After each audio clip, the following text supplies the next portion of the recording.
आज Doubtnut app download करें। Doubtnut पर अपने सभी गणित, रसायन विज्ञान, भौतिक विज्ञान और जीव विज्ञान के डाउट्स का करो सफाया। बस प्रश्न की फोटो खींचो, एक ही प्रश्न को क्रॉप करो और तुरंत वीडियो सोल्यूशन पाओ। अभी डाउनलोड करें।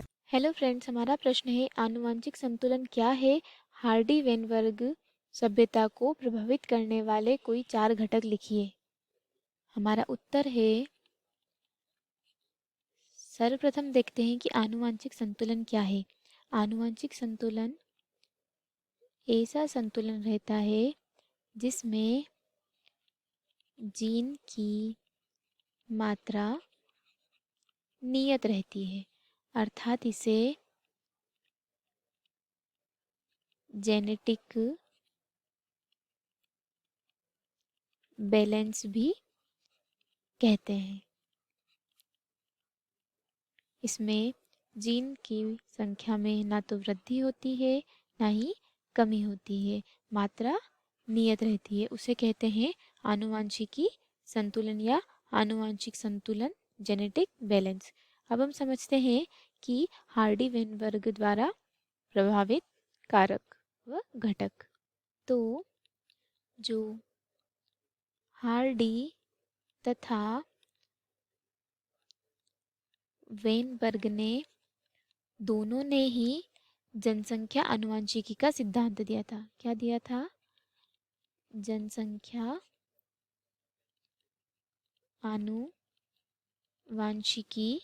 का सिद्धांत।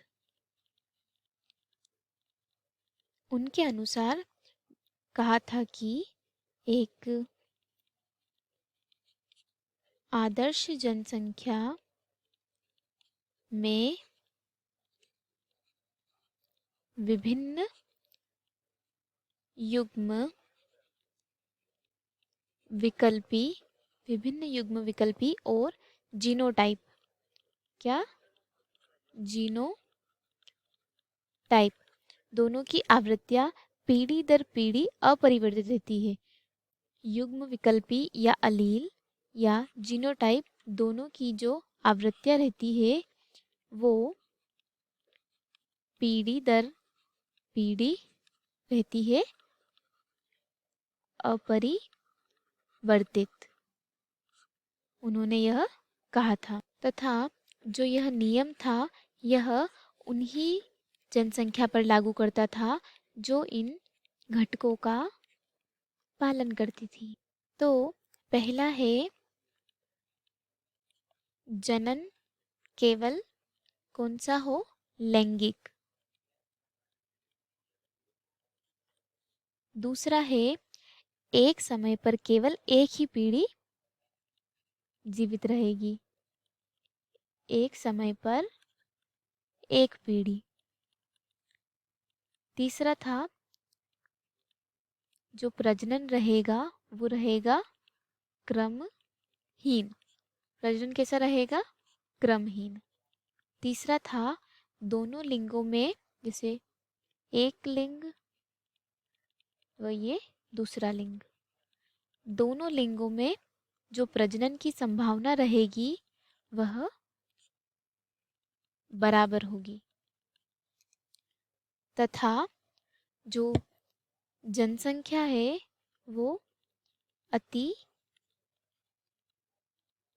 विशाल रहेगी। जनसंख्या क्या रहेगी? अति विशाल। और जो दोनों लिंग रहेगा उनमें अलील प्रवृत्तियां या युग्म विकल्पी दोनों लिंगों में बराबर युग्म विकल्पी या अलील आवृत्तियां हो। जनता, जैसे जो जनसंख्या है उनका प्रवास परिवर्तन या प्राकृतिक चयन से क्या हो? मुक्त।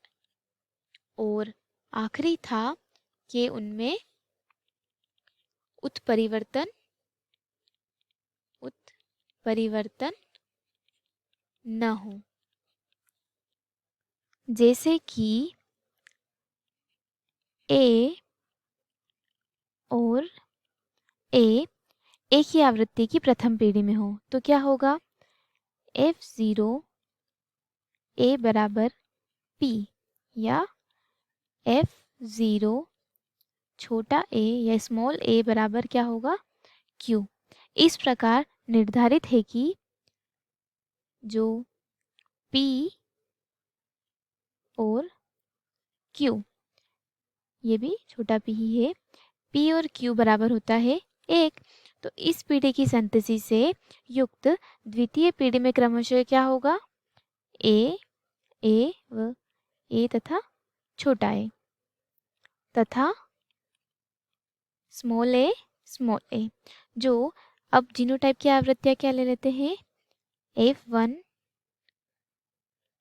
A या F1 A स्मॉल a तथा एक और लेंगे अपन FA। इस प्रकार निर्धारित है कि FAA plus F1 A small a plus F जो दोनों यहाँ वाले थे बराबर भी 1, क्योंकि P और Q भी क्या है?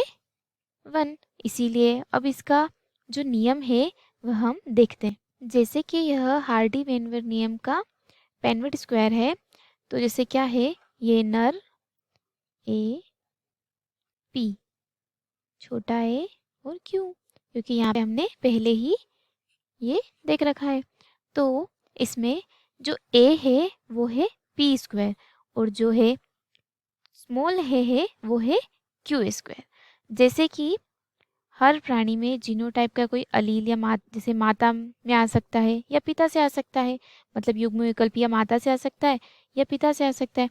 जैसे अगर संतान A है, संतान अगर A है तो उसके माता पिता दोनों में से एक A प्राप्त हुआ होगा, अथवा आधी संभावना यह भी है कि सिर्फ केवल A से ही, मतलब एक जो A है यह या तो दोनों में से होगा या संभावना यह भी है कि सिर्फ एक में से होगा।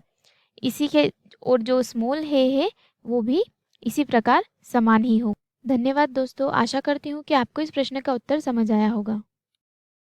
कक्षा 6 से 12वीं से लेकर नीट, IIT, JEE वो एडवांस के लेवल तक 1 करोड़ से ज्यादा छात्रों का भरोसा। आज ही डाउनलोड करें डाउटनेट ऐप या व्हाट्सएप करें अपने सारे डाउट्स 8400 400 400 पर।